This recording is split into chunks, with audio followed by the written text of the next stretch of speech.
Good morning, my dear brothers and sisters in Christ.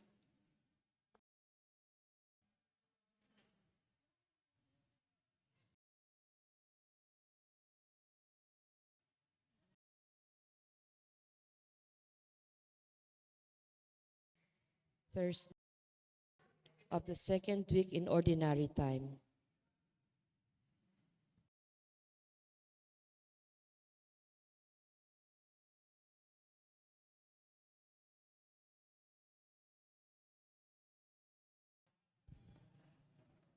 Let us glorify the Lord by singing our entrance hymn.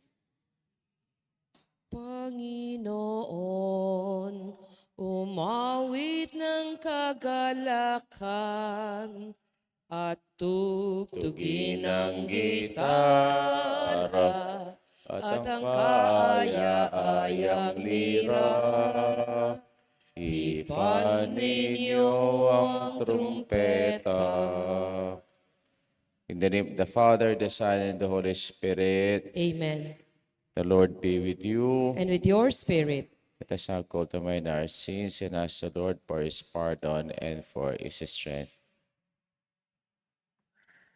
You were sent to heal the contrite of heart. Lord, have mercy. Lord, have mercy. You came to call sinners. Christ, have mercy. Christ, have You are mercy. at the right hand of the Father to intercede for us. Lord, have mercy. Lord, have May mercy. Almighty God have mercy on us, forgive us our sins, and bring us to life everlasting. Amen. Let us pray.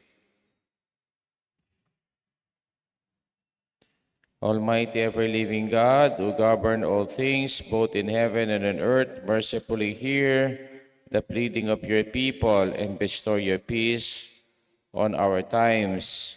Through our Lord Jesus Christ, your Son, who lives and reigns with you in the unity of the Holy Spirit, one God, forever and ever. Amen. Amen.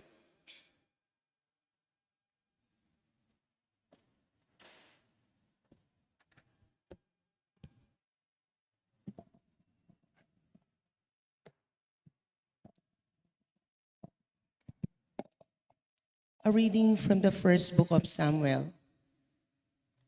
When David and Saul approached, women came out from each of the cities of Israel to meet King Saul, singing and dancing with tambourines, joyful songs and sistrums. The woman played and sang. Saul has slain his thousands, and David his 10,000s. Saul was very angry and resentful of the song for the thought. They give David 10,000s, but only thousands to me. All that remains for him is the kingship. And from that on, Saul was jealous of David. Saul discussed his intention of killing David with his son Jonathan and with his servants. But Saul's son Jonathan, who was very fond of David, told him, "My father Saul is trying to kill you. Therefore, please be on your guard tomorrow morning. Get out of sight and remain in hiding. I, however, will go out and stand beside my father in the countryside where you were and will speak to him about you. If I learn anything, I will let you know." Jonathan then spoke well of David to his father Saul, saying to him, "Let not your majesty sin against his servant David, for he has committed no offense against you, but has helped you very much by his deeds. When he took his life in his hands and slew the Philistine, and the Lord brought about a great victory for all Israel through him. You were glad to see it. Why then should you become guilty of shedding innocent blood by killing David without cause?" Saul heeded Jonathan's plea and swore, "As the Lord lives, he shall not be killed."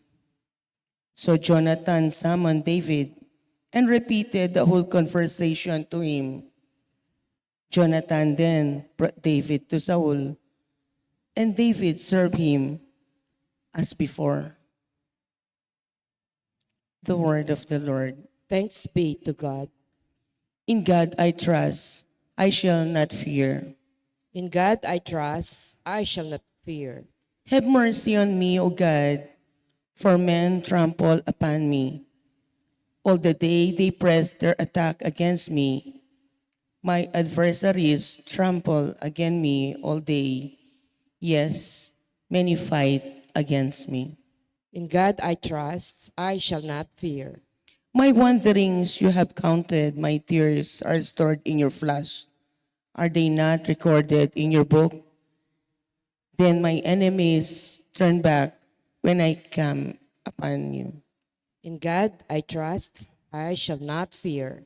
Now I know that God is with me. In God, in ways promise I glory. In God, I trust without fear. What can flesh do against me? In God I trust, I shall not fear. I am bound, O God, my vows to you. You thanks offering I will fulfill, for you have rescued me from death, my feet too from stumbling, that I may walk before God in light of the living. In God I trust, I shall not fear. Let us honor the Holy Gospel.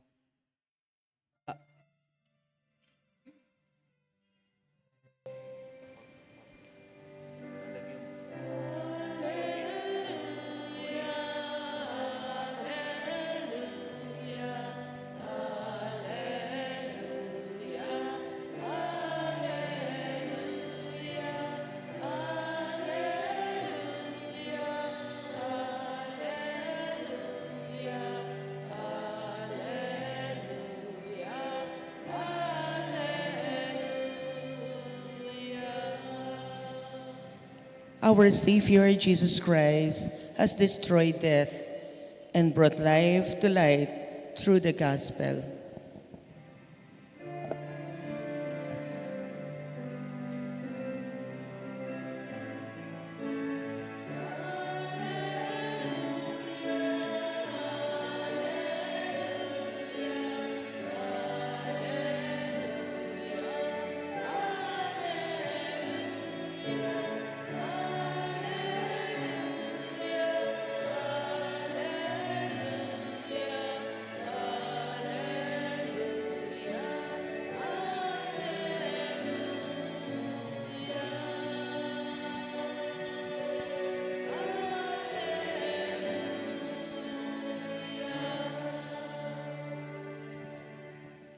The Lord be with you. And with your spirit, A reading from the Holy Gospel according to Mark. glory to you, O Lord.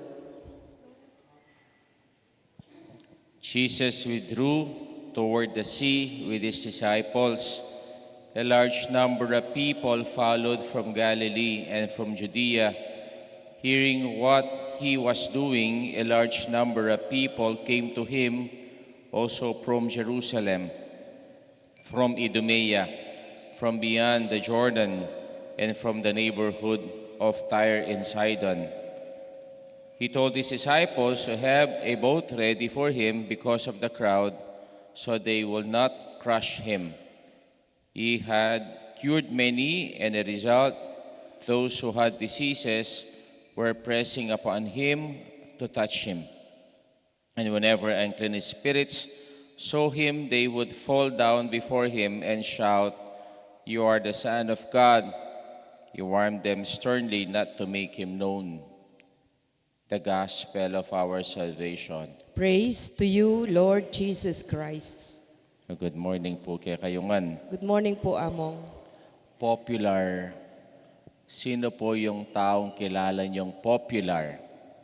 Perhaps siguro yung kilala niyo mga taong popular ay yung mga artista.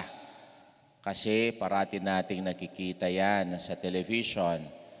Or even yung mga social influencers, mga popular yan. Or even yung mga politicians, Mga popular yan. Bakit? Sila ay mga public figures. Or even, yung mga involved sa iskandal, sa pagnanakaw sa ating gobyerno ngayon. Lumilitaw na sila at sila ay nagiging popular. No? Kaya po, ang dami nating kilalang popular. Sa first reading natin, narinig natin yung popularity nino, kung nakinig tayo. Sinong popular na narinig natin sa first reading? Si David. Ne? O kung tayo po'y nagsimba kahapon, si David, siya po ay nanalo. Napatay niya si Goliath. Kaya po, popular na siya sa mga tao. Kaya pag nakikita siya, ang sinasabi ng mga kababaihan, si Saul, pumatay siya lang libo-libo. Pero si David, siya ay pumapatay ng 10,000. Kaya po, nagalit si Saul. At siya'y nainggit. At ano ang binabalak niya kay David? Gusto niya siyang patayin. Ganon talaga yung inggit. Pag ang taong mainggit, gusto niyang patayin yung taong kinakainggitan niya. Kaya po, anong nangyari?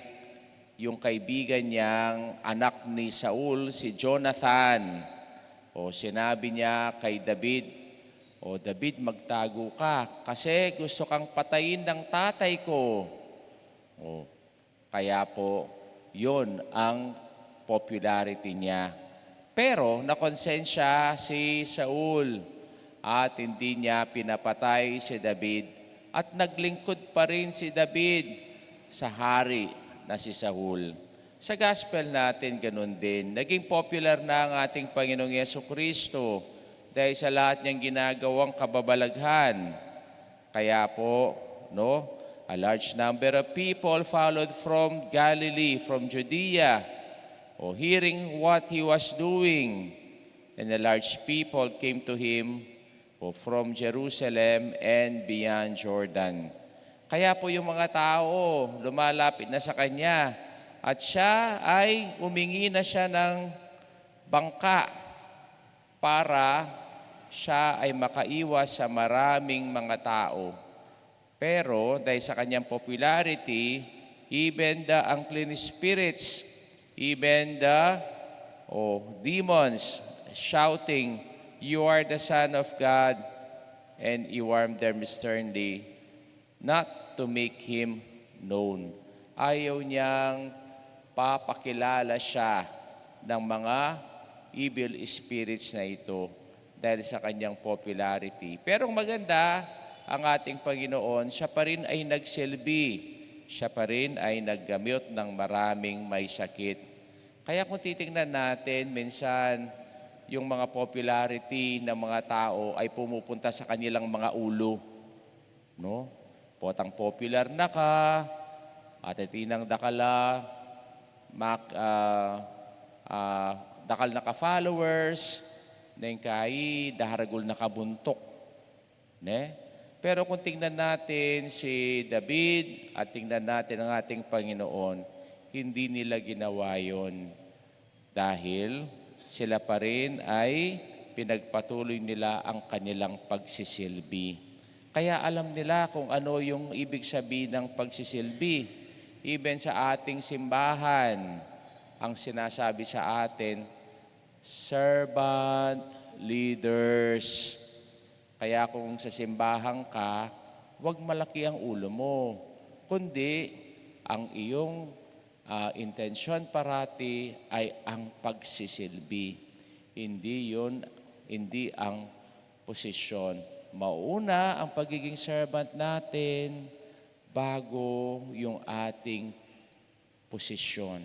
Kaya ito ang pinapakita sa atin ng ating Panginoon na tayong lahat ay gusto natin maging popular. Pero ang popularity natin sana ay hindi yung itataas natin ang ating sarili o itataas natin ang ating bangko, kundi ang popularity Ayan tungkol sa ating pagsisilbi, katulad ni David at katulad ng ating Panginoong Yesu Kristo.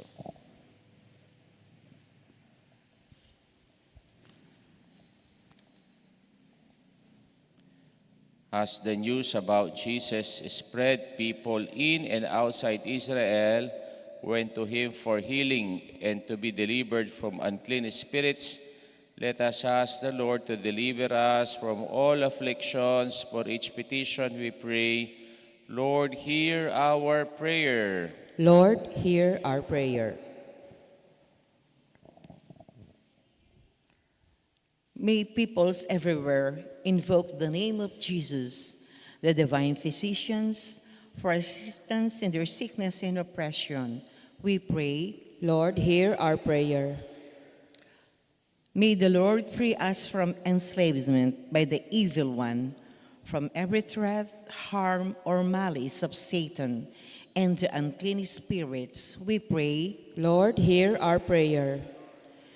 may the Blessed Virgin Mary, health of the sick, intercede for all those who bear the burden of illness, along with their families and all healthcare workers. We pray, Lord, Lord, hear hear our prayer. our prayer. may society show respect and love for the elderly, so that despite their diminishing strength, they may feel as a vital part of the community. We pray, Lord, hear our prayer. may the Lord come to the help of those in deep financial debt or do not have sufficient resources and supply them their needs. We pray, Lord, Lord, hear our hear prayer. our prayer. We pray for the special intentions and thanksgiving of Richard Chona Yumul, Rimpa Agapitoong, for the souls of Jose Roman Sr. Jr., Iluminada, Juanita, Alejandra, and Antonio. Let us pray to the Lord. Lord, hear our prayer. We now pray for our personal intentions. Loving God, you are close to those who turn to you with humility and trust. Listen to our petitions and turn our worries into joy. We ask this through Christ our Lord. Amen. Amen.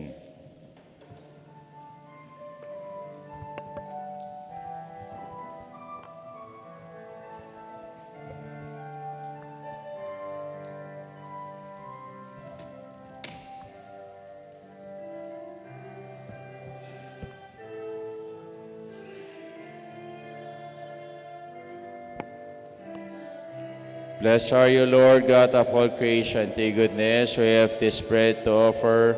Fruit of the vine, workshop and hands have made will become for us our bread of life. Blessed be God forever.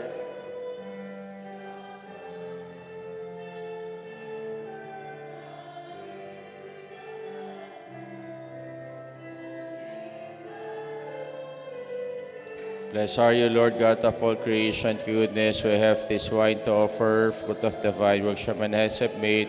It will become for us our spiritual drink. Blessed be God forever. Accept the sacrifice with a humble and contrite hearts.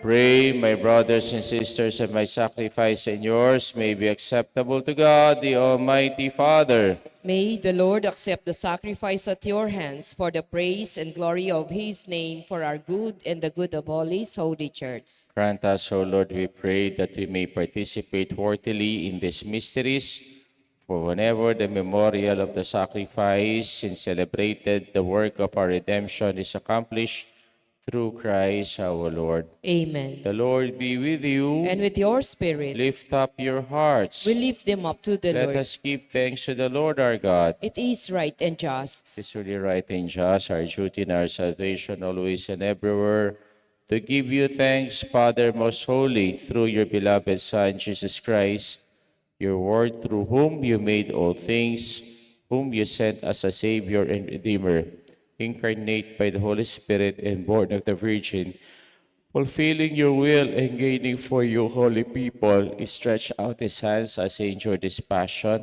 so as to break the bonds of death and manifest the resurrection.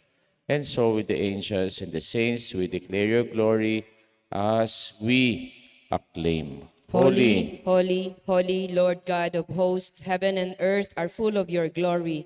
Hosanna in the The highest. highest, Blessed is he who comes in the name of the Lord. Hosanna in the Hosanna in the highest. highest. You are indeed holy, O Lord, the fount of all holiness. Make holy, therefore, these gifts, we pray, by sending down your Spirit upon them like the dewfall, so that they may become for us the body and blood of our Lord Jesus Christ. At the time he was betrayed and entered willingly into his passion, he took bread, giving thanks, broke it, gave it to his disciples, saying, "Take this, all of you, and eat of it, for this is my body, which will be given up for you."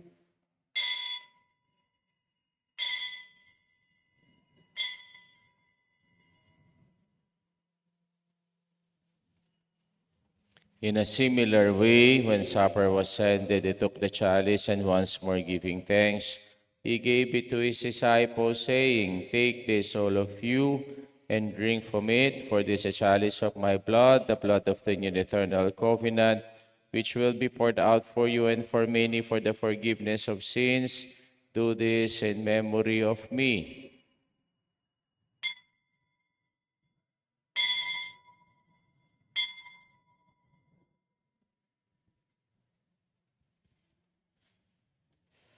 The mystery of faith. When we eat this bread and drink this cup, we proclaim your death, O Lord, until you come again. Therefore, as we celebrate the memorial of his death and resurrection, we offer you, Lord, the bread of life and the chalice of salvation, giving thanks that you have held us worthy in your presence and ministered to you. Humbly we pray that partaking of the body and blood of Christ may be gathered into one by the Holy Spirit. Remember, Lord, your church is spread throughout the world and bring her to the fullness of charity, together with Leo, our Pope, Florentino, our Bishop, and all the clergy. Remember also our brothers and sisters who have fallen asleep in the hope of the resurrection, and all who have died in your mercy. Welcome them into the light of your face. Have mercy on us all, we pray, that with the Blessed Virgin Mary, Mother of God, with Saint Joseph, our spouse, with all the saints, with the blessed apostles and all the saints who have pleased you throughout the ages, we may merit to be co-heirs of eternal life and may praise and glorify you through your Son, Jesus Christ. Through him, with him, and in him, O God, Almighty Father, in the unity of the Holy Spirit, all glory and honor is yours forever and ever. Amen. Amen. Amen. Let us now pray the Lord's Prayer. Our Father, Father, who who art art in in heaven, heaven, hallowed hallowed be be thy thy name, thy name. Thy kingdom kingdom come, come, thy thy will will be be done done on on earth earth as as it it is is in in heaven. heaven. Give us Give this us this day our day our daily daily bread, bread. and forgive Give us us our trespasses, as we forgive those who trespass against us. And lead Lead us us not not into into temptation, temptation, but but deliver deliver us us from from evil. evil. Amen. Deliver us, Lord, we pray, from every evil. Gracious, we grant peace in our days.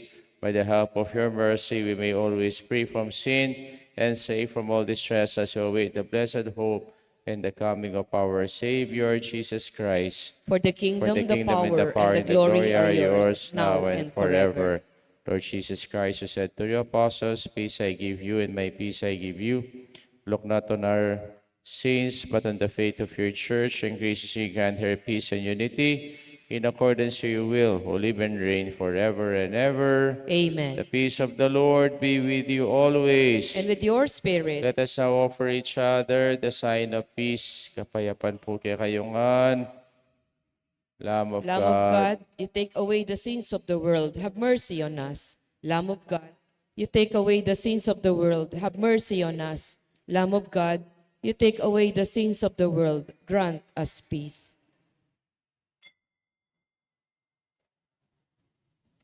behold the Lamb of God, behold him who takes away the sins of the world.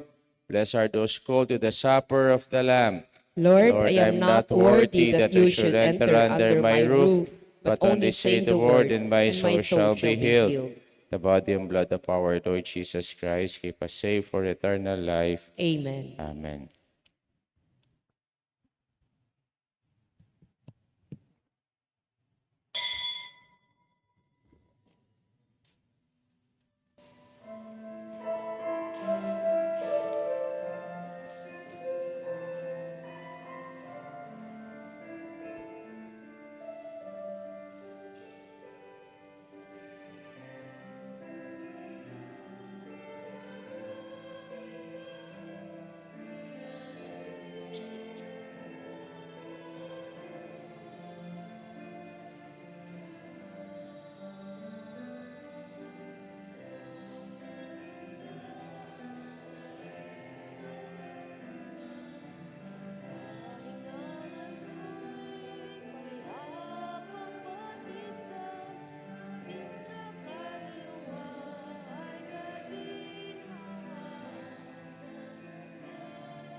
Let us pray.